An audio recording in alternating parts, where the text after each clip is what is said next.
On a devant nous ici une structure OAB qui est soumise à des efforts. Cette structure, pour pouvoir plus tard la dimensionner, trouver ce matériau et ses dimensions, il faut connaître les efforts qui s'appliquent à l'intérieur de cette structure en chaque point. Donc cette structure est une poutre, c'est-à-dire que c'est une pièce qui est droite, horizontale. Pour faire ça, eh bien, il va falloir s'intéresser donc à tout point de la poutre. On va caractériser, on appelle en général G, un point qui se balade d'abscisse X. Et en G, on va essayer de trouver les efforts à l'intérieur de la poutre. Pour faire ça, on va couper la poutre en G et on va déterminer donc une partie à gauche, une partie à droite. Cette poutre est donc soumise à des forces de l'extérieur sur la partie de gauche et des forces de l'extérieur sur la partie de droite. On a coupé, on a fait deux mondes, le monde de gauche et le monde de droite. Le PFS dit que la somme des forces est égale à 0, donc les forces de gauche, de l'extérieur sur gauche, sont égales à moins aux forces de l'extérieur sur droite. Si maintenant, je coupe réellement cette pièce en G et que je garde qu'une seule partie de la poutre, je garde que la partie de gauche, alors mon morceau, il est soumis toujours aux forces de l'extérieur sur la partie de gauche. Par contre, j'ai plus les forces vertes de tout à l'heure, les forces de l'extérieur sur droite. Conclusion, mon morceau n'est pas à l'équilibre. Si je veux le maintenir à l'équilibre, parce que dans la vraie vie, ce petit bout-là, il est à l'équilibre, ce petit morceau, il est à l'équilibre, parce qu'il y a aussi l'action de la partie droite de ma poutre sur la partie gauche. Les forces que j'ai dessinées en bleu ici. Donc si je veux que ce système soit à l'équilibre, il va falloir que mon système soit à l'équilibre de ce qui est rouge et de ce qui est bleu. Donc le PFS va dire que F de droite sur gauche va être égal à moins les forces de l'extérieur sur la partie de gauche. Les forces rouges et les forces bleues s'opposent. Si au lieu de garder la partie de gauche, j'avais gardé la partie de droite, je pourrais faire la même chose, c'est-à-dire dire que cette partie de droite, elle est soumise aux forces de l'extérieur sur la partie de droite et à des forces de gauche sur droite, c'est-à-dire c'est les forces qui exerceraient le morceau rouge sur le morceau vert en ce point-là. Et le PFS me donne de la même manière, force de gauche sur droite égale moins les forces de l'extérieur sur la partie de droite. Force de gauche sur droite et force de droite sur gauche, en fait, ces forces-là, ça va être les mêmes. C'est ce qu'on a écrit en haut, les forces rouges sont égales à moins les forces vertes. Conclusion, forces de droite sur gauche sont égales à moins les forces de gauche sur droite. Qu'est-ce qu'elles symbolisent, ces forces-là? Si on reprenait les deux morceaux vert et rouge et qu'on les recollait ensemble, eh bien, la colle aurait à subir comme effort la valeur des forces bleues qu'on a trouvées ici. C'est ce qu'on va appeler, nous, les forces de cohésion.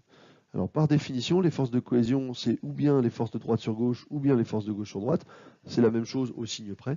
La convention mathématique dit qu'on prend toujours les forces de droite sur gauche.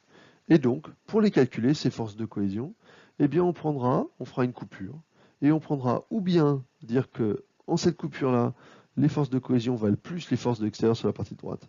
Et si on isole le tronçon rouge, alors on dira que ça vaut moins les forces de l'extérieur sur la partie de gauche.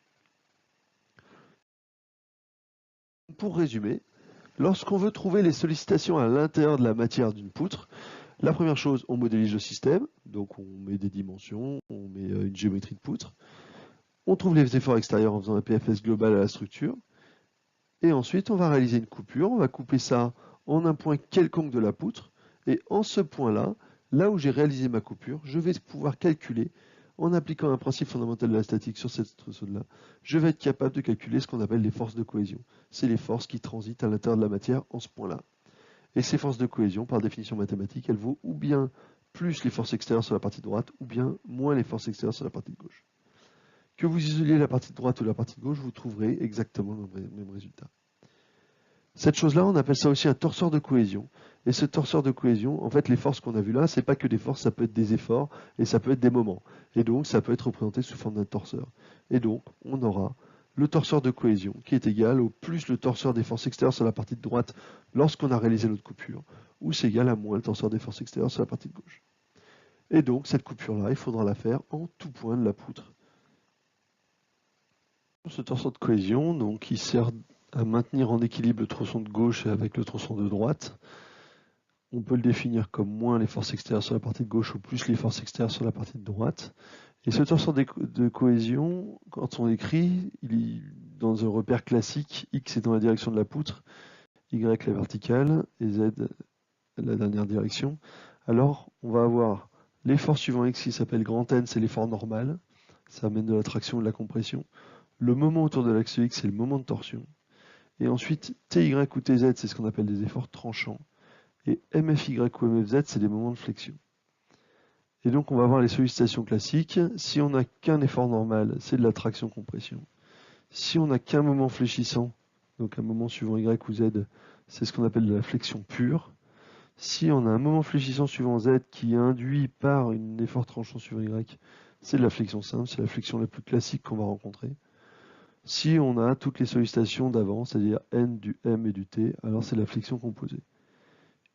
Uniquement du TY, c'est très rare, c'est du cisaillement pur, parce qu'en général le cisaillement pur va induire de la flexion.